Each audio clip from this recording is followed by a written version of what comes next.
सुप्रभात बच्चों। आज मैं आप लोगों को साखी दोहे पढ़ाने जा रही हूँ। पिछली वीडियो में मैं दोहा नंबर 1 पढ़ाई थी, आज दोहा नंबर 2।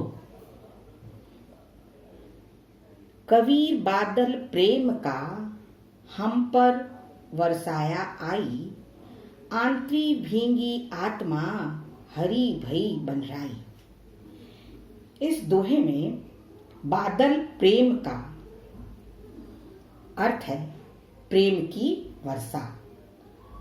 वर्षाया का अर्थ हुआ वर्षा की।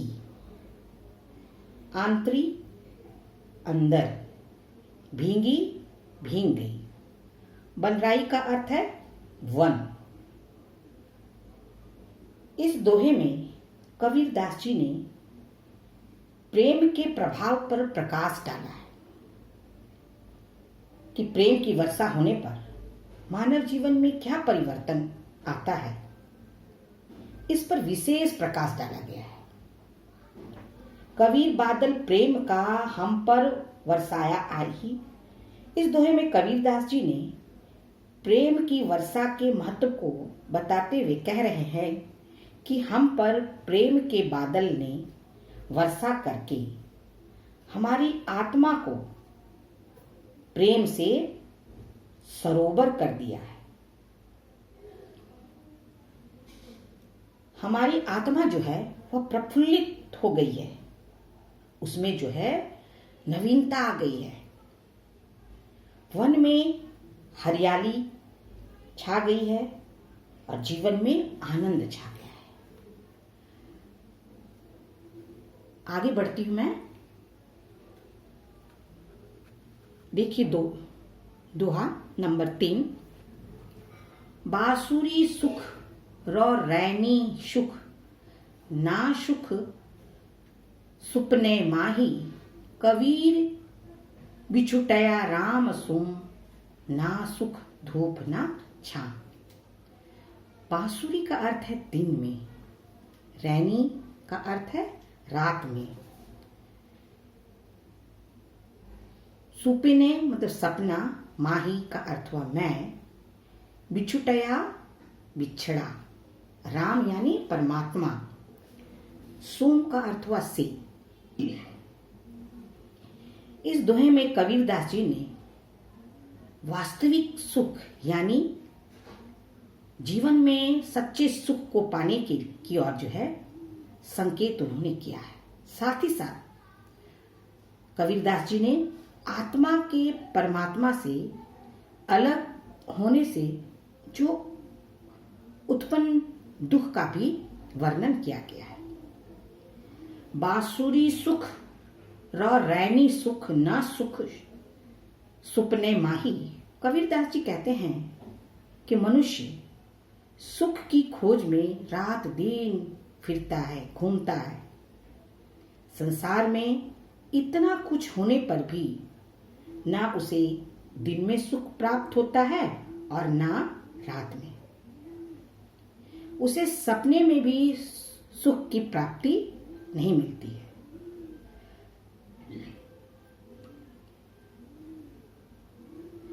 सुख तो जीव को तब मिले जब आत्मा जो है परमात्मा से मिले। कबीर बिछुटया राम सोम, ना सुख धूप ना छां।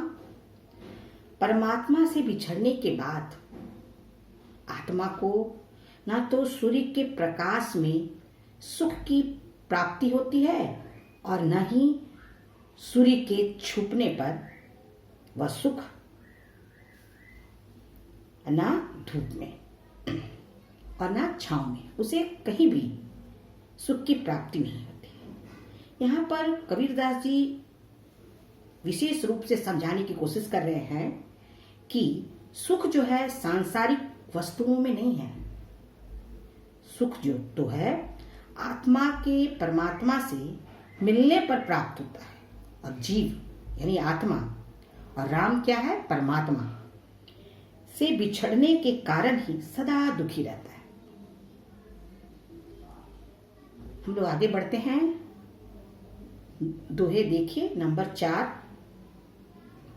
मुवाम पीछे जिनी मिले, कहे कबीरा राम।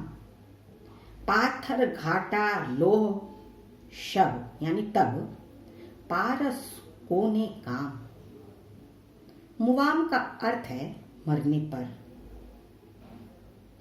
जिनी का अर्थ है मत। पाथर पत्थर, घाटा यानी हानि नुकसान। कोने काम का अर्थ है किस काम। लोह का अर्थ हुआ लोहा।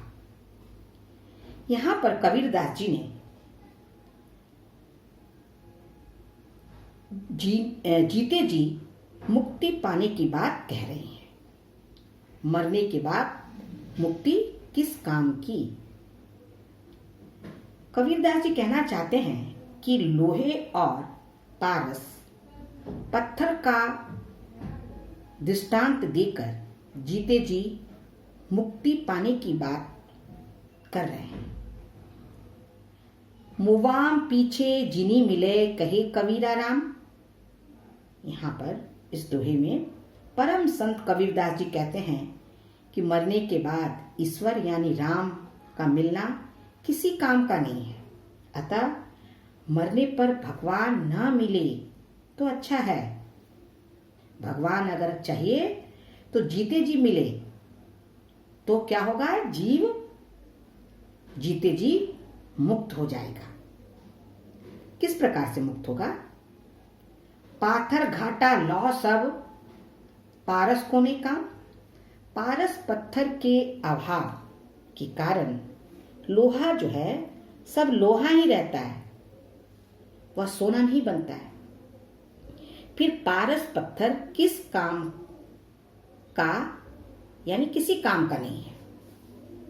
जब तक उसके संपर्क में नहीं लाया जाएगा लोहे को पारस पत्थर के समीप, तो लोहा अपना रूप नहीं बदल सकता है। तो फिर पारस पत्थर किसी काम का नहीं रहा। उसके अंदर जो अच्छाई है, जो गुण है, उसकी गुणवत्ता समाप्त हो जाती है। तो पारस पत्थर के पास लोहे को लाना होगा।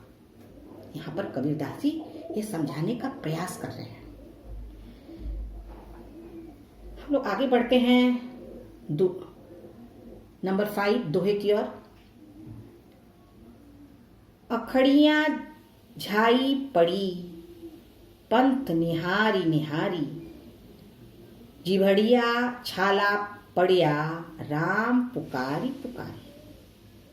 अखड़ियां का अर्थ होता है आंख में, झाई का अर्थ हुआ हल्के धब्बे, निहारी देखे, जिभड़िया मतलब जीव में, पड़िया का अर्थ हुआ पड़ा। कबीरदास जी इसमें दोहे की इस पंक्ति में, इस दोहे में बताना चाहते हैं कि प्रभु के भक्त की आतुरता का उन्होंने वर्णन किया है और साथ ही साथ भगवान की याद में दुखी प्रेमी के दुख का भी वर्णन किया गया है। अखड़ियां झाई पड़ी, पंत निहारी निहारी। कबीरदास जी कहते हैं कि एक प्रभु प्रेमी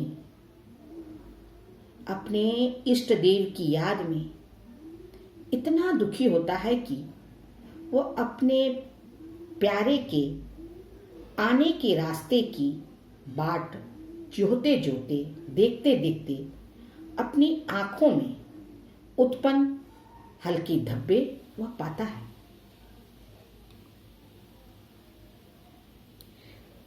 मुख से अपने प्रभु का नाम पुकारते पुकारते उसकी जीभ में छाले पड़ जाते हैं, फिर भी वह प्रभु का नाम पुकारता रहता है। Thank you children. आप लोग इसका अभ्यास कीजिएगा, इसे एक बार पढ़िएगा। जो कठिनाई होगी मैं आगे बताऊंगी।